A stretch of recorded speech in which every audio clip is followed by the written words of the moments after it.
Hello you sexy biscuits and welcome into GreedFall. It's safe to say I am pretty excited about this game. Not only is it one of my most anticipated games of the year, but it's an RPG and I absolutely adore RPGs.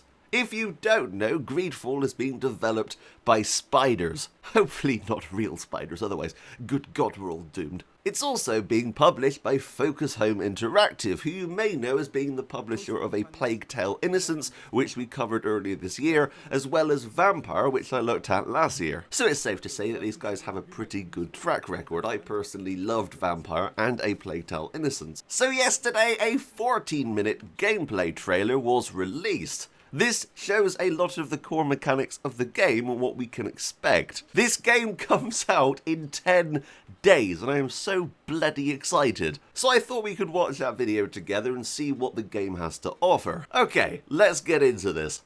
Hello everyone and welcome to GreedFall, the latest RPG from Spiders Studio. This guy's copying me, that's what I just bloody said. Today we're showing you an extended walkthrough to give a better idea of GreedFall's moment-to-moment gameplay. What we're showing here is taken from an in-development, non-final preview build a few hours into the game. We've tried to avoid any major story spoilers.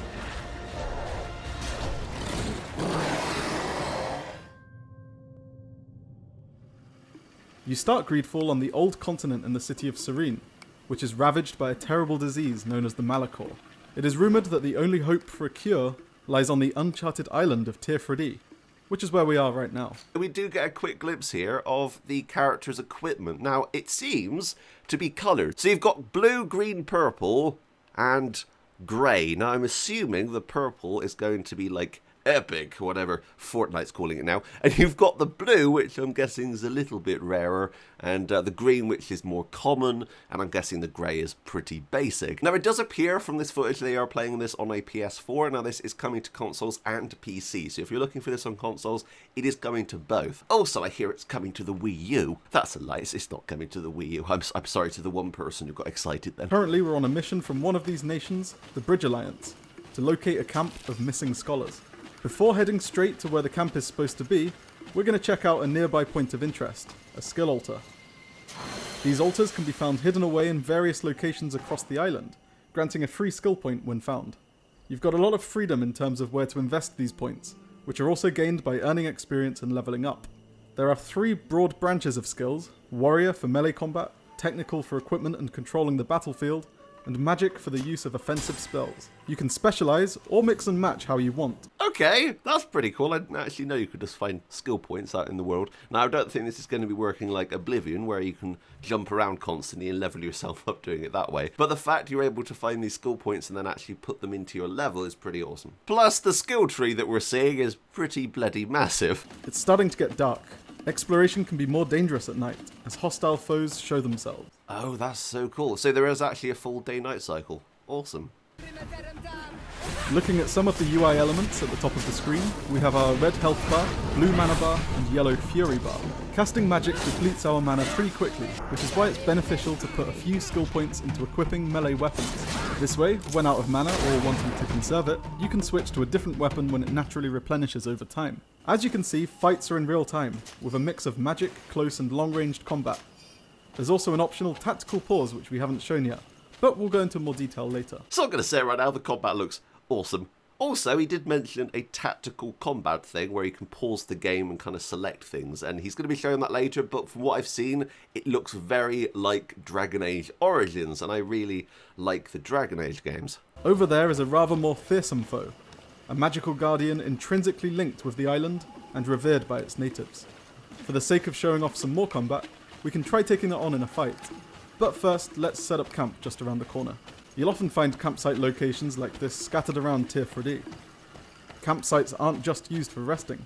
From here you can speak with and choose the party members to accompany you, with up to 2 at once. Let's stick with Kurt and Siora for now. Oh, that's so cool. Workbenches are available at any campsite. From here you can craft items such as consumables and equipment.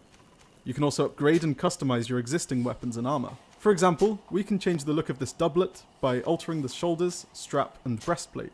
Wow. Okay, I'm really liking this. This also alters the stats, meaning you can really dig deep into the configuration of you and your party. Yeah, it's safe to say I really like this. Campsites also act as fast travel points to other locations. Let's take a quick look at the island map to give a better sense of the geography. We're just here, while over to the east is the city of Hikmet, settlement of the Bridge Alliance. Down here we have New Serene, your starting point on the island, and newly governed by your cousin Constantine. Over in the west is San Mateus, city of the fervently religious Teleme nation. During your adventure, you'll also come across several native settlements spread throughout Tier 3D. Wow. It's pretty big, from the look of that. Now that it's daytime, let's try our hand at taking down the Guardian we saw earlier. You might have noticed the shield icons over the HP bars, including that of our foe. These indicate your opponent's armor, which must be whittled away before you can start dealing significant damage. The Fury bar builds up by dealing damage to enemies, rewarding aggressive play. The built-up Fury can then be used to unleash devastating attacks. We've just fallen victim to one of the Guardian's poison attacks, so let's trigger the tactical pause. Oh, It's nice. an antidote to remove the poison effect. That is awesome. Consumables, actions, spells and techniques. You can also bind everything in the tactical pause menus to a specific button or key. This way it's easy to play combat entirely in real-time action, to take a more methodic, strategic approach, or a mix of both. Potions, healing magic from your allies, parrying and dodging are all important when it comes to staying alive during tougher battles. Note that with this build, quick dodges have been upgraded to lightning dashes, while we have a divine magic ring equipped. This is only possible thanks to our investment into magic skills. I really want this game. Wow. Right, let's get back to what we're here for and go look for the missing scholars. So there is sneaking. That's pretty cool. So you can just hide in tall grass or bushes. And have the option of a more stealthy approach. Nice. With careful sneaking past foes, you can sometimes avoid combat entirely. Wow. That looks pretty solid, stealth-wise. Doesn't look like you can take cover, but you can hide behind anything, which is good. Looks like the potential campsite is just up ahead. So I haven't seen this video at all until now, which is why I'm giving you my live reaction, because I feel that's more genuine, because if I'd watched this before, I'd be giving a false reaction. I really like this. Like, this is my kind of game. Like, the fact I can completely modify my character, and there's full character creation and everything, it's got me so bloody excited. And the whole companion system with the campsite looks really, really good. Also, what looks like happening right now is some form of investigation, like in The Witcher. This sort of marking. Perhaps they're wielding magic. I like this game, can you tell? One of the valley clans was here. Would you know which one? One who fights against the invasion of the peoples from your island. I can... Notice her voice goes all kind of distant when you face away from her. That's pretty awesome. So the fully voice-acted companions. I'm not sure if they talk during kind of travel and that kind of thing. So right now it just looks like a mix between The Witcher and Dragon Age, which is one hell of a mix. Like, Sounds like there might be another temple. yeah. Perhaps we can find more answers by following this blood trail. But first, we've got another fight on our hands. More blood. We are on the right path. Keep going. I'd like to see kind of city environments and village and town environments to see if you could maybe enter buildings and stuff. I'm not sure how in-depth that part is. I'm hoping they show that in this video. But yeah, like, combat looks incredibly fluid. Pretty much like The Witcher crossed with, I think Vampire had a kind of similar combat system. The clothes cannot be mistaken. I think the mark on your character's face is there for any character you create, from what I've seen. So that is going to be there the entire time. That's not something you can get rid of. But I think it has pretty big story implementations, so it's kind of important that it is there. The suffering of my people. He was only a scholar, a sage. But you can completely customize a female and male character, so that is pretty awesome. I do absolutely love it when RPGs give you the option of choosing your own character and making it feel more personal. And not many games do it very well when they don't give you that option, apart from stuff like Kingdom Come Deliverance and The Witcher. Your choice of companions impacts more than just combat.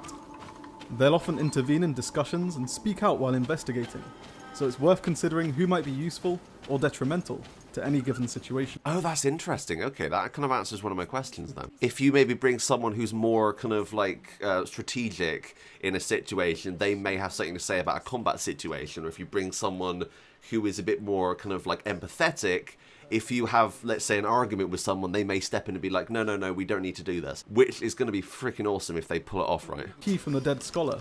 But if we had high enough lockpicking, that would have also been an option. It looks like our next stop is the swamp. Those are islanders. They might be from the clan that attacked the Bridger camp. That's possible. They look like trackers. But what are they tracking? New prey, no doubt. Let's get closer. From here, we can either openly approach and confront the natives, or sneak over and listen into what they're saying from a distance. Oh, that's interesting. So maybe you'll be able to hear certain story points by spying on them. Esto gen nas quel se. Esrade da Orgel, Amadred Quaheluchnom. New Ciendad, ne Sunadet. Well, we don't know enough of the native Tier 3 language to make sense of what that was about. But now they're gone, let's look around for anything else that might help us. Will you be able to learn the language? Is that something you're going to be able to do? Like in, I think No Man's Sky did it quite well, where you could find kind of dialogue and then you could piece together the language.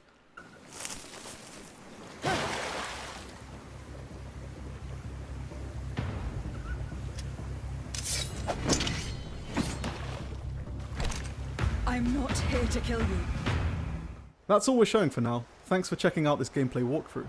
Stay tuned because we've still got a bunch more stuff to show you before GreedFall releases September 10th for PlayStation 4, Xbox One and PC. So there you have it. That is the GreedFall video that they just released. I'm really, really excited about this game. I think the thing that I liked most out of this was the combat. The combat system does look really fluid, plus the fact that you have the kind of pause mechanic like in Dragon Age. That is awesome. The investigation part of it, very Witcher.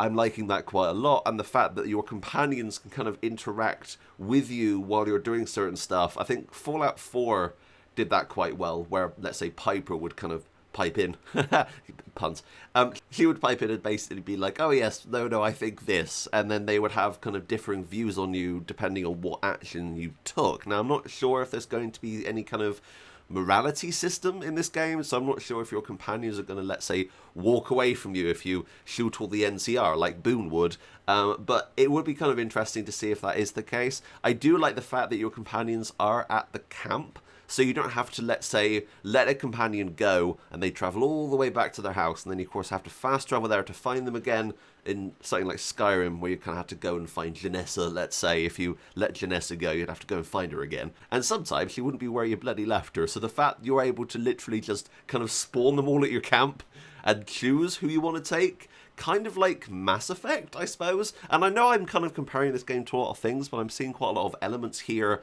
that are reminiscent of other games, and I think it's never a bad thing to take inspiration, especially if they do it well. And from what I've seen in this game so far, I think they have done a pretty damn good job, and it's something that I'm really excited to get my hands on very, very soon. And personally, I will be covering quite a lot of this game. So if you enjoyed this, then make sure to leave a like and subscribe. Tell me what you think. What is your most anticipated part of this footage? And yeah, anyway, I gotta go. Thank you so much for watching, but until next time, that's me out. Bye, guys.